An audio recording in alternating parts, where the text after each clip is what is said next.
I'm sorry, 18-year-olds are not in a position where they know enough about the world where they're qualified to vote. And if they are in that position, they are a minority, and we should have a kind of test to vet for those people. I think that's perfectly legitimate. And it's the exact same test. Yeah. I'm not making up some new test from scratch.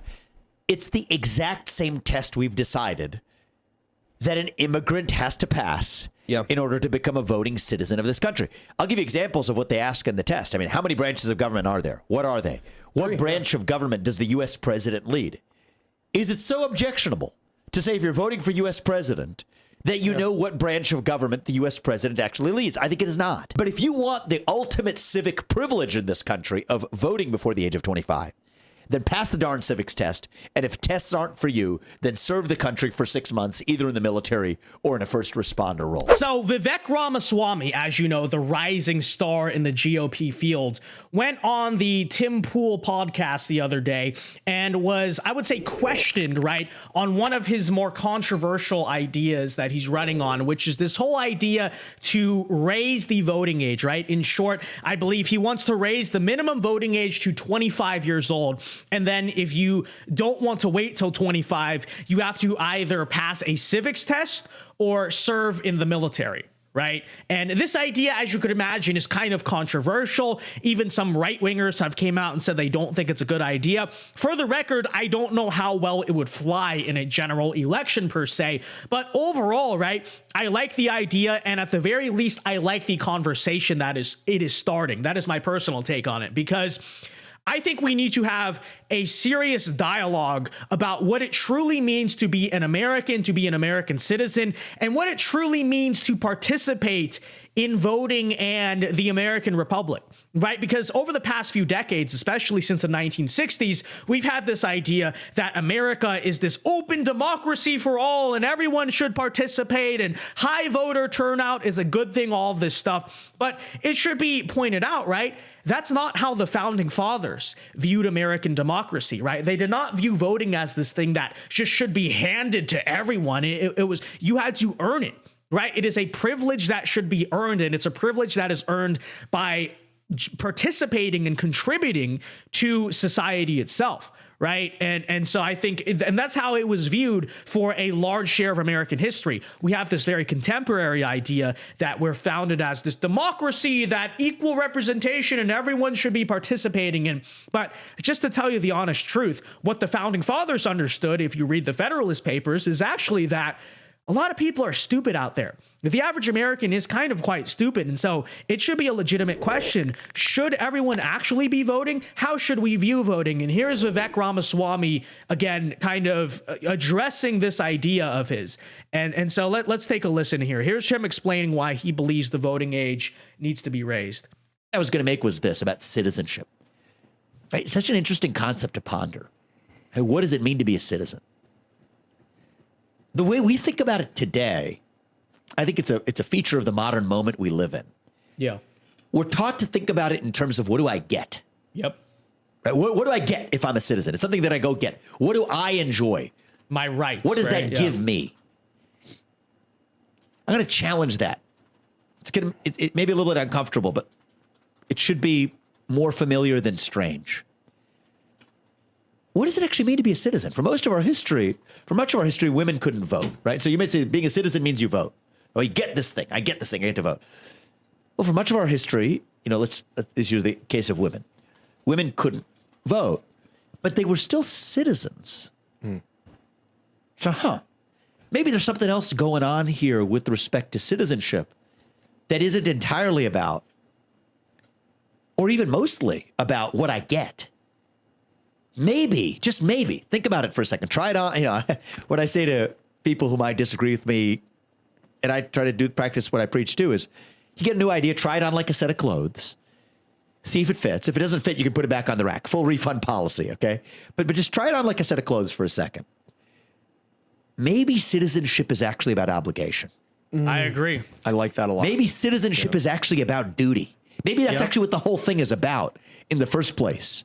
So it is to say that, you know what, I live in a free society that allows me, people like me, A kid of parents who came to this country as immigrants with no money in their pocket, who goes on to found multi-billion-dollar companies at the age of 37 and self-finance a presidential run by putting tens of millions of dollars of my own hard-earned money to it. That's the American dream. That's what I get to, that's what I got to live. But maybe citizenship is about something else.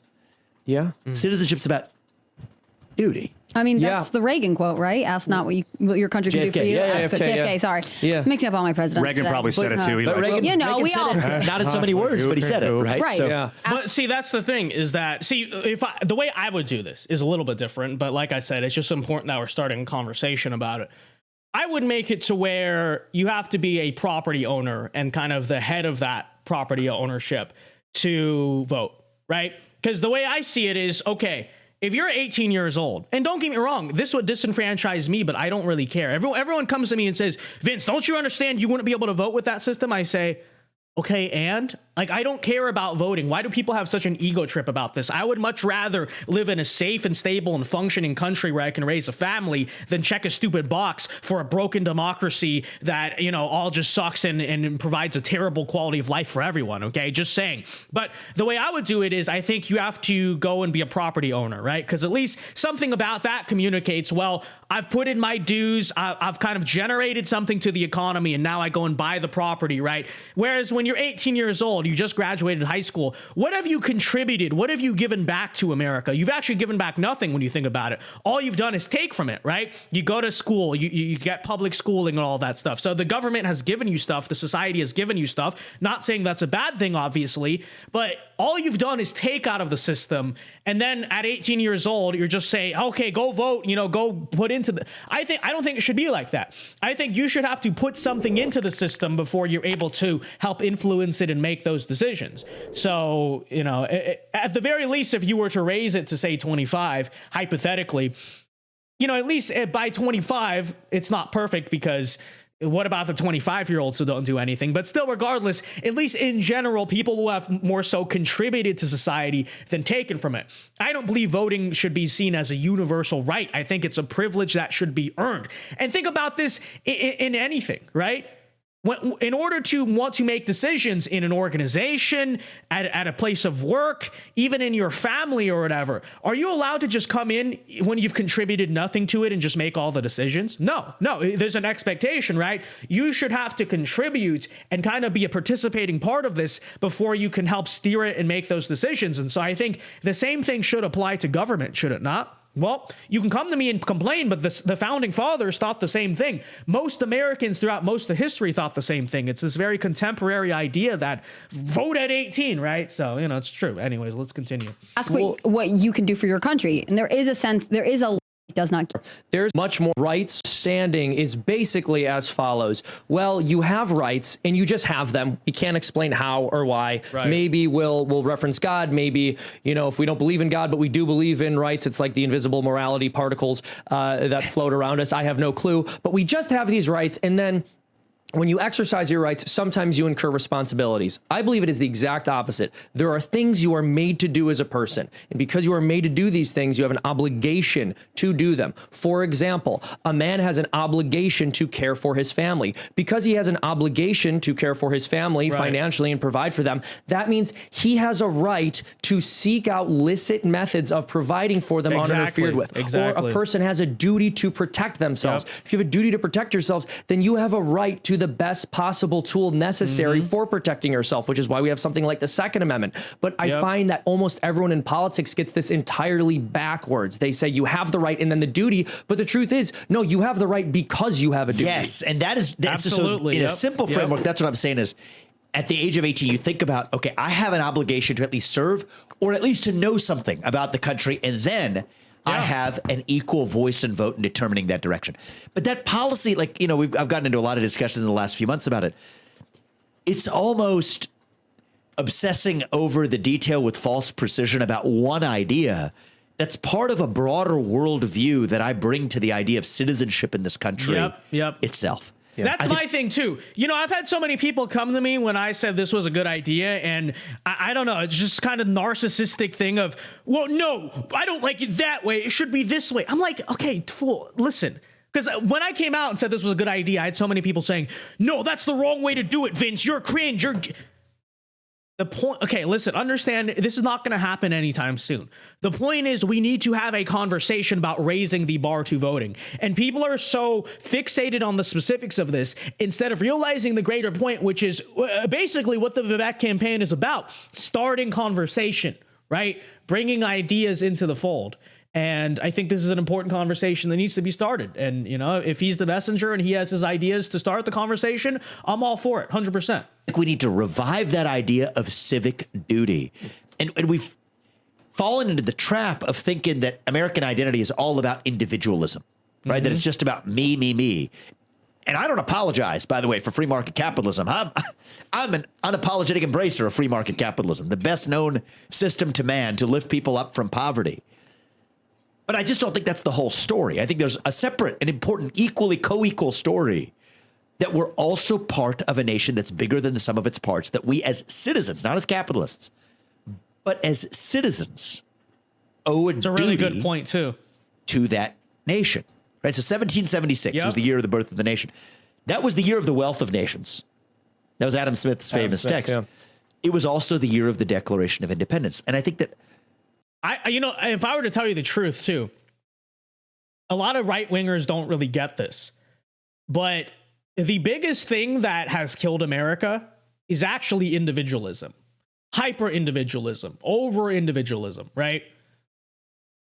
And because of Ayn Rand and kind of the influence of libertarian thinkers and conservatism, we think conservatism is solely about individualism, but it's not. Conservatism is not individualist or collectivist. It is about, you know, you are born in the image of God, so you have these natural sort of, you know, rights and dignity that is bestowed upon you. But at the same time, a true conservative, a true traditionalist, a true patriot believes you're not born without duties, right? But that's the problem with modern America. It's all me, me, me. Whereas in reality, it should be my first duty is to God, then to my family, then to my community, then to my country. And then after that becomes myself, right? And then after that, once I fulfill all the basic needs around me, my first duties, then we can talk about individualism. Then we can talk about, okay, well, then how can I benefit myself, right? But this is the problem with America.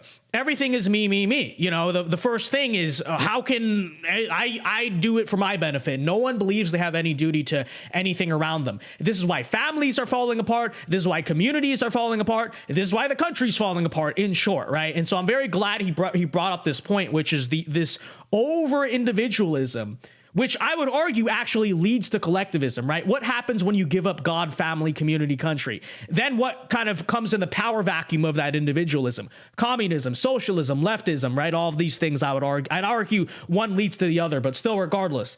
You know, I'm very glad he's bringing up this point because I believe the same thing. Hyper individualism at its core really is what has killed this country in many ways because no one believes they have duties anymore or responsibilities. And how can a society continue when nobody has duty or responsibility? Exactly. You know, I absolutely agree. Like I said, you know, if I were to reform the voting system, I might not do every single thing he would do. Like I said, I have a slightly different view. Overall, though, I think it's very important that he's starting this conversation about what does voting mean? Is it just this thing we hand?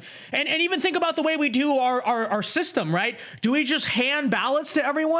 Is that how we're going to do it? You know, mail everyone ballots, or should it be something you got to register by this deadline and go in person to vote? It's all part of the same conversation, right? Which is, what does voting mean? Should voting mean something? Should voting have to be a privilege that is earned, or should it just be every idiot and in this country it's just giving out a ballot? It's a serious question. It's an important conversation. I'm glad Vivek is starting that conversation. But yeah, let me know what you think down in the comments below. What do you think of the Vivek campaign so far? Do you think his take on this is right or wrong? Feel free to let me know. But yeah, all right, until next time, folks, I'll see you later. Alpha moves only. God bless. A very good day and peace.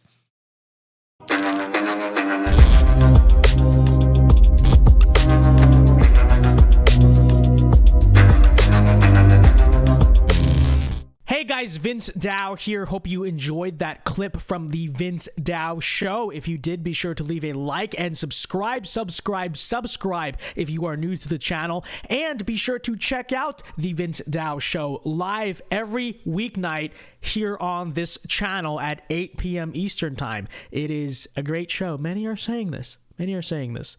So leave a like, check out our other clips, and be sure to check out the show. Yeah. God bless.